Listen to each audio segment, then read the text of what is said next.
हाँ भाई, देखो शुरू करते हैं आज हेलो एल्केन का पार्ट नंबर 7।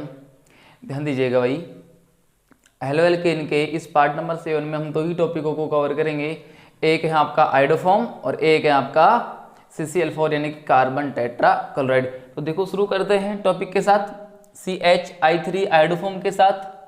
आज का जो टॉपिक है आपका, एक है CHI3 और एक है आपका CCl4। तो सबसे पहले पढ़ते हैं CHI3 को। ये CHI3 है, यही हमारा क्या होता है, आयोडोफॉर्म होता है भाई। यही क्या होता है हमारा, आयोडोफॉर्म होता है।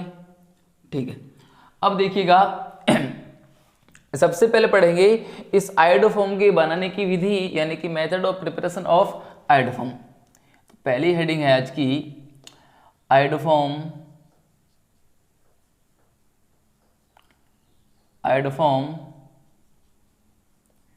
बनाने की विधि। आयोडोफॉर्म बनाने की विधि, और आयोडोफॉर्म बनाने की विधि में जो पहली विधि है हमारी वो है आयोडोफॉर्म अभिक्रिया। कौन सी है पहली, आयोडोफॉर्म अभिक्रिया। आयोडोफॉर्म अभिक्रिया, आयोडोफॉर्म अभिक्रिया में देखो भाई क्या होगा, जो आपका आयोडोफॉर्म है CHI3, इसको हम किससे बनाएंगे, आयोडोफॉर्म अभिक्रिया से बनाएंगे। अब समझिएगा इस आयोडोफॉर्म अभिक्रिया में क्या होगा। देखो भाई सबसे पहले तो क्या होगा, इस अभिक्रिया में हम क्या काम में लेंगे, सोडियम हाइपो आयोडाइड काम में लेंगे NaOI। सबसे पहले हम क्या करते हैं, इस NaOI यानी कि सोडियम हाइपो आयोडाइड को बना लेते हैं। देखो यहाँ पे हम काम में लेंगे इसको बनाने के लिए NaOH काम में लिया और आयोडीन काम में लिया। देखो भाई यहाँ पे कितने अणु हैं, NaOH के 2 अणु हैं। समझने के लिए हम क्या करते हैं, एक NaOH का अणु और ये दूसरा NaOH का अणु। देखो भाई, अब देखो क्या करो, यहां से एक H को हटाओ। पहले NaOH में से हमने H को हटाया और यहां से एक आयोडीन जोड़ दिया, तो ये क्या हो जाएगा NaOI। ये क्या बन गया, NaOI। इसके बाद दूसरा जो NaOH, यहां से OH को हटाओ और क्या जोड़ दो, आयोडीन जोड़ दो, तो ये क्या हो जाएगा NaI यानी कि सोडियम आयोडाइड, NaI। और ये क्या बचा हुआ है, HOH यानी कि H2O। तो पहले स्टेप में तो क्या किया भाई आपने, NaOH और आयोडीन जो है उसे क्या बना लिया, NaOI यानी कि सोडियम हाइपो आयोडाइड बना लिया। अब इसके बाद क्या हुआ, हम क्या ले सकते हैं यहाँ पे, हम एथेनॉल ले सकते हैं, एसीटोन काम में ले सकते हैं। देखो हमने दूसरे स्टेप में क्या किया भाई, एथेनॉल लिया। एथेनॉल का मतलब CH3 CH2OH। देखो CH3 CH2OH यहाँ पे काम में लेंगे। ये आपका क्या एथेनॉल है, CH3 CH2OH। और यहाँ पे आपको काम में लेना है सोडियम हाइपोआयोडाइड यानी कि NaOI। देखो भाई ये H चला जाएगा मान लो किसके साथ, NaO यानी कि ये तो बन जाएगा NaOH। और ये जो आयोडीन है ये किसके साथ चला जाएगा, या हाइड्रोजन किसके साथ चला जाएगा, आयोडीन के साथ। और कार्बन और ऑक्सीजन के बीच में क्या लग जाएगा, डबल बॉन्ड लग जाएगा, तो ये हो जाएगा CH3 C double bond oxygen H। ये क्या बना हुआ है, एक तो NaOH और एक HI, NaOH और HI, NaOH प्लस HI बन जाएगा यहाँ पे। अब NaOH और HI का मतलब क्या हो गया भाई, ये क्षार है, ये अम्ल है, और अम्ल और क्षार आपस में अभिक्रिया करके क्या क्या बना लेंगे, एक तो लवण बना लेंगे NaI प्लस एक H2 बना लेंगे। ठीक है भाई, देखिएगा अगले स्टेप में क्या होगा, जो ये एसिटाल्डिहाइड बना हुआ है, ये जो एसिटाल्डिहाइड बना हुआ है CH3 C double bond oxygen H, ये फिर से NaOI के साथ रिएक्ट करता है। और यहाँ पे 3 अणु आपको काम में लेने पड़ेंगे NaOI के। अब देखो क्या होगा, एक NaOI में एक आयोडीन है तो 3 NaOI में 3 आयोडीन होंगे। अब जो 3 आयोडीन है ये 3 हाइड्रोजन को ऐसे रिप्लेस कर देंगे और क्या बना लेंगे, CI3 C double bond oxygen H plus 3 NaOH 3 NaOH। ठीक है भाई, ये आपका इसको बोलते हैं आयोडल। ये आपका जो बना हुआ है ट्राई आयोडो एसिटाल्डिहाइड, इसी को क्या बोलते हैं हम, आयोडल बोलते हैं भाई। ये हमारा क्या हो गया, आयोडल। अब फोर्थ स्टेप में क्या होगा, जो आपका आयोडल बना हुआ है यानी कि CI3 बना हुआ है, CI3, C double bond oxygen H, ये NaOH के साथ रिएक्ट करता है, NaOH। देखो भाई यहाँ से टूटेगा तो ये तो बन जाएगा CHI3, क्या बना भाई CHI3 प्लस ये क्या बन गया HCOO, NaHCOO Na, और ये हमारा क्या हो गया आयोडोफॉर्म हो गया, और ये क्या हो गया सोडियम फॉर्मेट हो गया, सोडियम फॉर्मेट हो गया। तो इस प्रकार से हम क्या बना सकते हैं, आयोडोफॉर्म बना सकते हैं। और ये हुई आपकी आयोडोफॉर्म बनाने की आयोडोफॉर्म अभिक्रिया। ठीक है भाई, एक ही अभिक्रिया हमारे पास आयोडोफॉर्म बनाने की। अब इसके बाद पढ़ेंगे हम आयोडोफॉर्म के भौतिक गुण। ठीक है भाई, इसके बाद पढ़ेंगे the physical property of iodoform, यानी कि आयोडोफॉर्म बनाने के आयोडोफॉर्म के भौतिक गुण। आयोडोफॉर्म के समझिएगा भाई, जो आपका आयोडोफॉर्म है इसके अगर भौतिक गुणों की बात की जाए तो सबसे पहले ये क्या होता है, पीले रंग का ठोस पदार्थ होता है, पीले रंग का ठोस पदार्थ होता है। पहली बात क्या है, जो आपका आयोडोफॉर्म है CHI3 कैसा होता है, पीले रंग का ठोस पदार्थ होता है। अगली बात क्या है भाई, ये जल में अविलय होता है, जल में अविलय होता है यानी कि जल में नहीं घुलता है, परंतु कार्बनिक विलायकों में, कार्बनिक विलायकों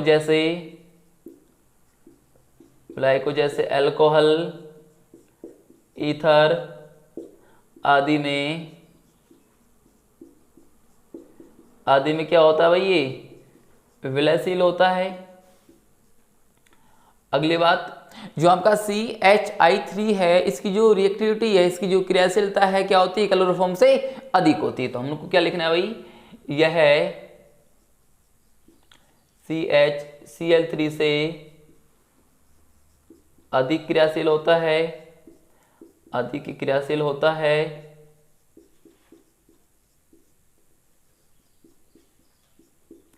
लास्ट, इसका जो गलनांक होता है, इसका जो गलनांक होता है वो है भाई 392 केल्विन, यानी कि 392 केल्विन इसका क्या होता है, गलनांक होता है। ठीक है भाई, ये पॉइंट थे हमारे पास। सबसे पहले पढ़े हमने आयोडोफॉर्म बनाने की विधि, आयोडोफॉर्म अभिक्रिया। उसके बाद हमने पढ़े आयोडोफॉर्म के भौतिक गुण, आयोडोफॉर्म की जो फिजिकल प्रॉपर्टी क्या क्या है। सबसे पहली बात, आयोडोफॉर्म पीले रंग का ठोस पदार्थ होता है, जल में अविलय होता है, परंतु क्या होता है कार्बनिक विलायकों में क्या होता है भाई, विलयशील होता है, और इसका जो गलनांक है 392 केल्विन होता है। और इसकी जो क्रियाशीलता है आयोडोफॉर्म की वो क्या होती है, CHCl3 से क्या होती है भाई, अधिक होती है। नोट करो एक बार। हाँ भाई, आगे देखते हैं अभी जो आपका आयोडोफॉर्म है इसकी रासायनिक अभिक्रिया। तो अगली हेडिंग डालिएगा भाई, आयोडोफॉर्म की रासायनिक अभिक्रिया, यानी कि CHI3 की रासायनिक अभिक्रिया, chemical reaction of iodoform, CHI3 की रासायनिक अभिक्रिया। देखो भाई, रासायनिक अभिक्रिया में जो पहली रिएक्शन है इसकी वो है सिल्वर धातु के साथ अभिक्रिया, सिल्वर धातु के साथ अभिक्रिया, रिएक्शन विद सिल्वर मेटल। देखो भाई, जब जो आपका आयोडोफॉर्म है सिल्वर धातु के साथ अभिक्रिया करता है तो एसिटिलीन गैस का निर्माण करता है। देखो भाई, रिएक्शन कैसे होगी इसको समझते हैं पहले। ये मान लो आपका आयोडोफॉर्म है, CH, एक आई, दूसरा आई और ये तीसरा आई। यहाँ पे 6Ag यानी कि आयोडीन के 6 परमाणु आपको काम में लेने होंगे, और इधर भी क्या लगाने हैं आपको, आयोडोफॉर्म, यानी कि CH आई। देखो यहाँ से 6AgI बाहर निकलेगा और क्या बन जाएगा, ये CH triple bond CH plus 6AgI। ये बन गई आपकी एसिटिलीन गैस। अगली रिएक्शन पे बात करते हैं भाई। तो पहली रिएक्शन हुई आपके किसके साथ, सिल्वर धातु के साथ। अब ध्यान रखना भाई, आयोडोफॉर्म सिल्वर के साथ अभिक्रिया करके किसका निर्माण करेगा, एसिटिलीन गैस का निर्माण करेगा। उसके बाद है AgNO3 विलयन के साथ अभिक्रिया। दूसरी अभिक्रिया है AgNO3 विलयन के साथ।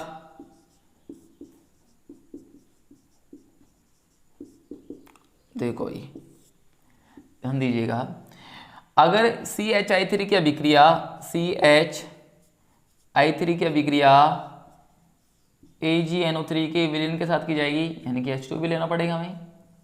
देखो भाई इस रिएक्शन को कैसे समझना है।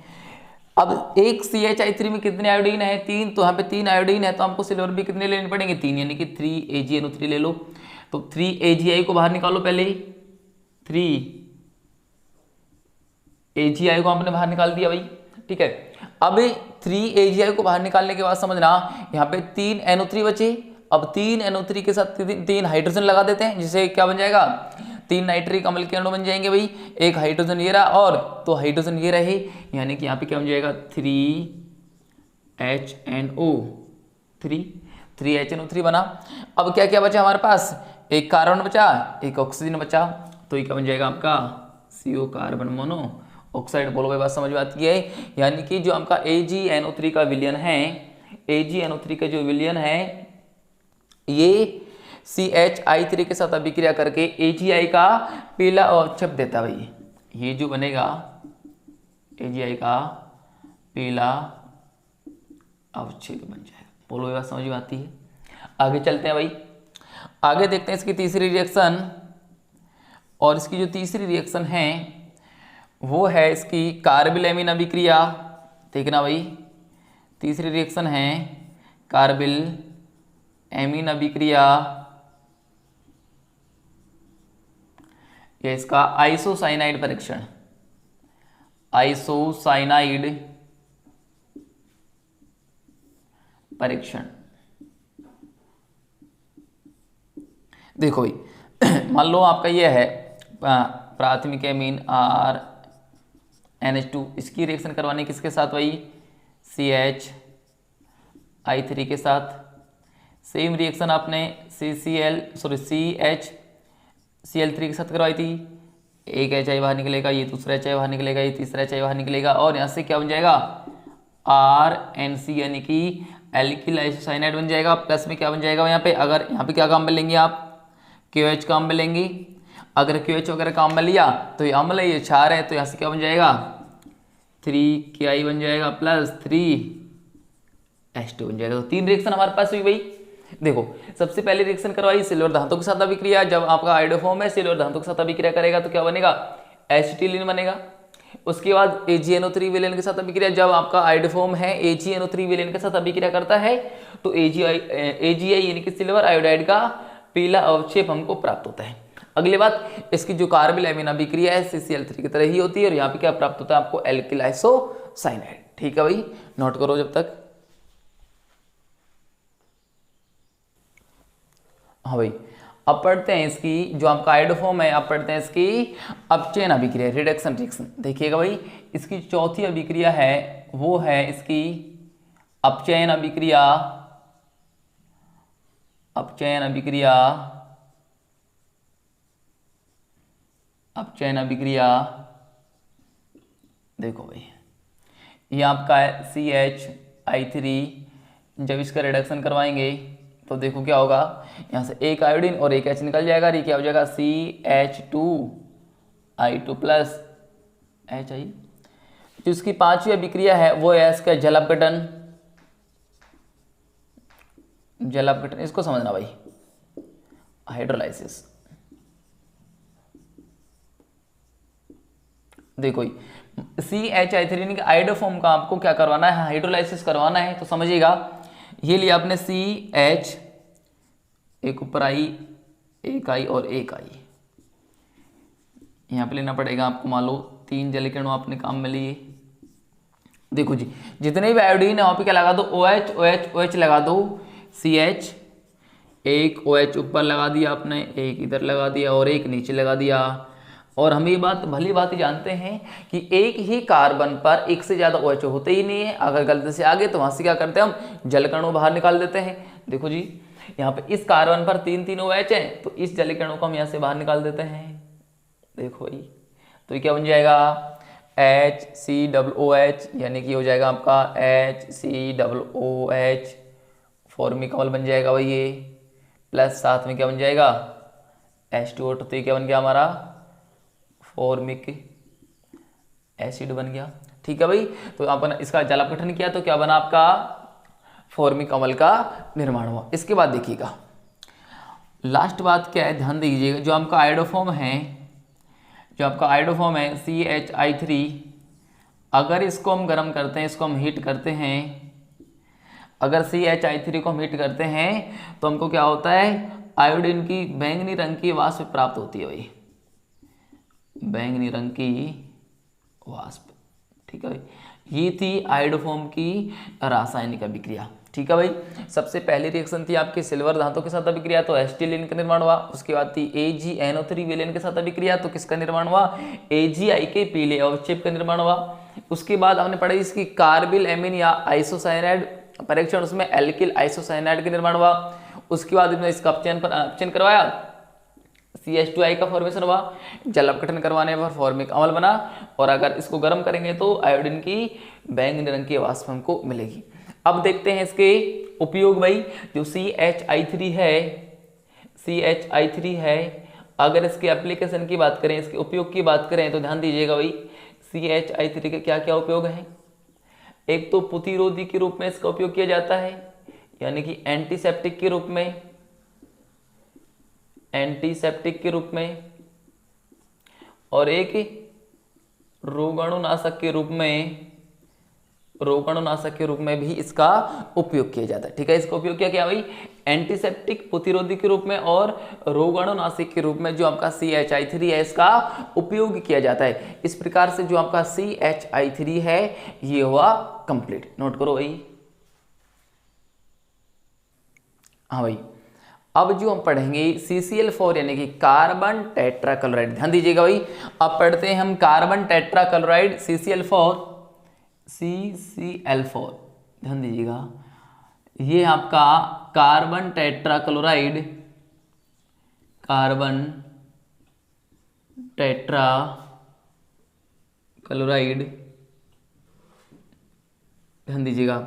अगर आपके पास क्वेश्चन ऐसा आ जाए, सबसे पहले तो जो आपका ये CCl4 है, इस CCl4 का IUPAC नाम क्या है, तो CCl4 का IUPAC नाम क्या होगा भाई, टेट्राक्लोरोमेथेन। इसका IUPAC नाम क्या हो जाएगा, सिंपल है तो टेट्राक्लोरोमेथेन।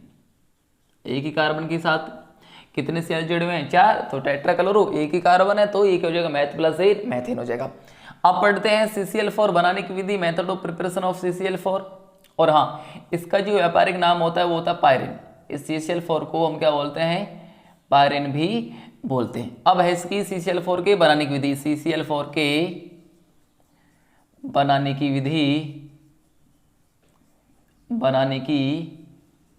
विधि देखो भाई, सबसे पहले जो बनाने की विधि है CCl4 के, वो हम बना सकते हैं। CCl4 को जो आपका क्लोरोफॉर्म था उसके द्वारा अगर क्लोरोफॉर्म का क्लोरीनीकरण करवा जाएगा प्रकाश की उपस्थिति में, तो किसका निर्माण हो जाएगा, CCl4 का निर्माण हो जाएगा। देखिएगा भाई, आपने लिया ये CHCl3 प्लस यहाँ पे लिया Cl2, प्रकाश का अम्ल ले लिया, H यहाँ से जाएगा और यहाँ पे Cl लग जाएगा, तो ये क्या बन जाएगा, CCl4 प्लस HCl, तो ये क्या बन गया हमारा, CCl4 बन गया। पहली विधि किसके द्वारा करवाई, CCl4 के क्लोरीनीकरण, CHCl3 के क्लोरीनीकरण द्वारा। दूसरी है CH2 यानी कार्बन डाइसल्फाइड के क्लोरीनीकरण द्वारा, कार्बन डाइसल्फाइड के क्लोरीनीकरण द्वारा। देखो भाई, ये लिया आपने CH2 प्लस यहाँ पे लिया Cl2। आपको बनाना क्या है, CCl4 बनाना है, तो देखिएगा भाई यहाँ पे आपको 3 अणु लेने पड़ेंगे CCl4 के, तो 4 जो क्लोरीन है वो तो कार्बन के साथ चले गई, 2 क्लोरीन किसके साथ जुड़ जाएंगे, सल्फर के साथ, ये बन जाएगा H2Cl2। ये हुई आपकी क्या, एक तो ये हुई CCl4 बनाने की विधि और दूसरी हुई ये CCl4 बनाने की विधि। अब है आपके पास CCl4 के भौतिक गुण, ध्यान दीजिएगा CCl4 के भौतिक गुण। सबसे पहले बात की जाए CCl4 के भौतिक गुणों में तो क्या होता है, ये रंगहीन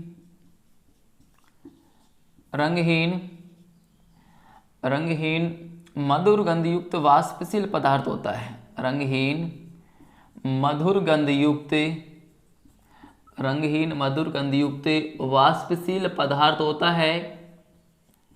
वाष्पशील पदार्थ होता है, ठीक है भाई, याद रखिएगा। जो CCl4 है रंगीन होता है, मधुर गंधयुक्त कैसा होता है, वाष्पशील पदार्थ होता है। अगली बात करें, जो आपका CCl4 है कैसा होता है भाई, जल में अविलय होता है, जल में घुलता नहीं है, तो हमने लिख दिया जल में अविलय होता है। जल में कैसा होता है भाई, अविलय होता है। परंतु कार्बनिक विलायकों में क्या होता है, विलयशील होता है। तो आगे लिखा हमने, परंतु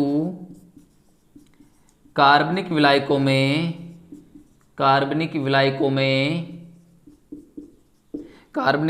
में विलयशील होता है।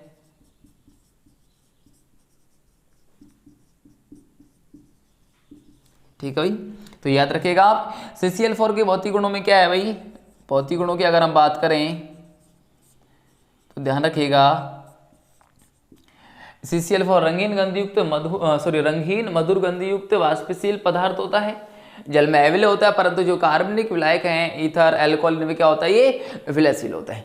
आगे करते हैं इनकी रासायनिक अभिक्रियाओं की बात, ध्यान दीजिएगा भाई। अब पढ़ते हैं CCl4 की रासायनिक अभिक्रिया। तो हेडिंग डालेगा भाई CCl4 की केमिकल रिएक्शन, रासायनिक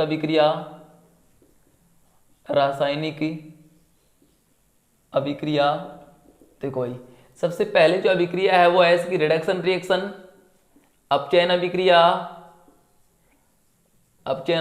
ध्यान दीजिएगा भाई, ये जो अभिक्रिया अपचयन अभिक्रिया यहाँ पे बताऊंगा मैं, ये आपने CHCl3 की बनाने की विधि में भी पढ़ी है कि जब CCl4 का रिडक्शन करवाया जाता है, तो 2 हाइड्रोजन काम में लेते हैं और यहाँ पे काम में लेते हैं हम Fe+H2। तो होता क्या है भाई, यहाँ से एक Cl और एक H चला जाएगा, यानी कि माइनस का HCl बाहर निकलेगा और ये क्या हो जाएगा CHCl3। यानी कि अगर हम CCl4 का रिडक्शन करवाएं तो किसका निर्माण होगा, इस क्लोरोफॉर्म का निर्माण होगा।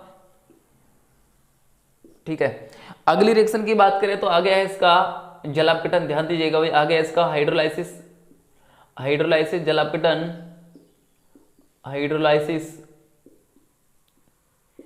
जलापकटन। देखो भाई ये हमारा CCl4 रहा, Cl, यहाँ पे 4 H2 के अणु आपको काम में लेने होंगे।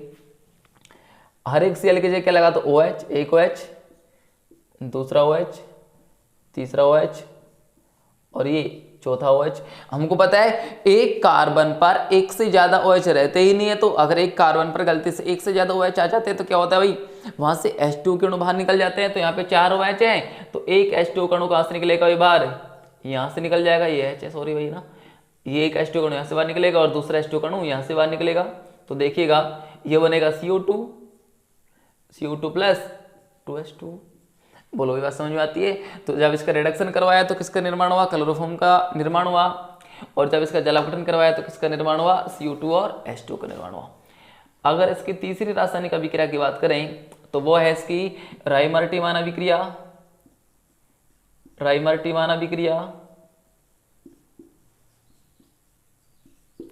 ध्यान दीजिएगा भाई, इसमें क्या है, इसकी राइमर्टिमान अभिक्रिया में जब फिनॉल की अभिक्रिया CCl4 प्लस 4QH के साथ की जाती है, तो ध्यान दीजिएगा भाई फिनॉल की ऑर्थ स्थिति पर COOH समूह जुड़ता है। फिनॉल की ऑर्थ स्थिति पर COOH समूह जुड़ता है। इस चीज को हम क्या बोलते हैं, सैलिसिलिक अम्ल बोलते हैं, सैलिसिलिक अम्ल बोलते हैं। तो ये क्या हुई आपकी जो CCl4 है उसकी राइमर्टिमान अभिक्रिया।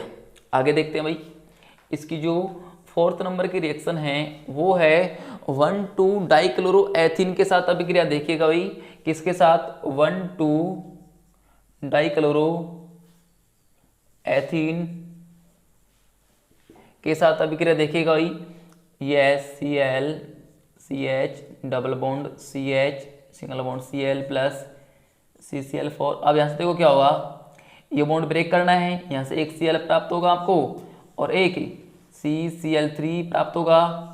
एक कार्बन जोड़ देना है CCl3 को, दूसरे जोड़ देना है Cl को। ध्यान दीजिएगा ये क्या बना, Cl CH नीचे जुड़ जाएगा आपका CCl3, फिर सिंगल बॉन्ड हो गया टूट करके डबल बॉन्ड का, और ये CH और C के जुड़ जाएंगे 2 Cl जुड़ जाएंगे। ठीक है भाई, ये हुई इसकी रासायनिक अभिक्रिया। आगे समझते हैं भाई, आगे जो इसकी रासायनिक अभिक्रियाएं हैं वो है इसमें HF और किसकी उपस्थिति में, SbCl5 की उपस्थिति में। इसकी जो पांचवी रासायनिक अभिक्रिया है उसको समझिएगा भाई, CCl4 प्लस यहाँ पे लेंगे हाइड्रोजन फ्लोराइड SbCl5 की उपस्थिति में अगर रासायनिक अभिक्रिया होगी तो ध्यान दीजिएगा क्या होगा, यहाँ से ही 2 Cl निकलेंगे, वो 2 हाइड्रोजन के साथ निकल जाएंगे 2 Cl तो, और 2 क्लोरीन के स्थान पर 2 फ्लोरीन जुड़ जाएंगे। तो यहाँ से क्या बनेगा, देखिएगा भाई यहाँ से बनेगा CCl2F2 प्लस 2HCl, और इसको हम क्या बोलते हैं, CFC प्रकार का कंपाउंड है, यानी कि क्लोरो फ्लोरो कार्बन प्रकार का कंपाउंड है। अगले जो इसकी रासायनिक अभिक्रिया है, अगर इसको ज़्यादा हीट करें यानी कि 775 डिग्री सेल्सियस से अधिक ताप पर इसका अगर क्या करवाएं, हम जल अपघटन करवाएं, तो ध्यान दीजिएगा भाई, इसको हम लिख सकते हैं CCl2, नीचे भी एक Cl जोड़ दिया है, फिर साइड में जोड़ दो भाई, एक Cl इधर एक Cl इधर। अब H2 को हम लिख सकते हैं HOH, ध्यान दीजिएगा एक HCl यहाँ से निकलेगा, एक HCl यहाँ से निकलेगा, तो क्या बन जाएगा, ये तो बन जाएगा COCl2 प्लस ये क्या बन जाएगा 2HCl। तो ये आपकी फॉस्फीन गैस बनी। जो देखो ये फॉस्फीन गैस जो है क्लोरोफॉर्म का ऑक्सीकरण करवाने पर भी प्राप्त होती है, हमने पूरा डिटेल से पढ़ा था। तो अगर इसको क्या करें 775 केल्विन ताप से अधिक ताप पर इसका क्या करें, जल अपघटन करवाएं CCl4 का, तो क्या प्राप्त होता है हमको, ये फॉस्फीन गैस प्राप्त होती है। ठीक है भाई, इस प्रकार से आपका जो आयोडोफॉर्म है और जो CCl4 यानी कि कार्बन टेट्राक्लोराइड है वो खत्म। अब इसके बाद हम पढ़ेंगे जो आपका हेलोबेंजीन है, हेलोबेंजीन को पढ़ना स्टार्ट करेंगे। ठीक है भाई, जब तक पढ़ते रहिएगा भाई, मुस्कुराते रहिएगा।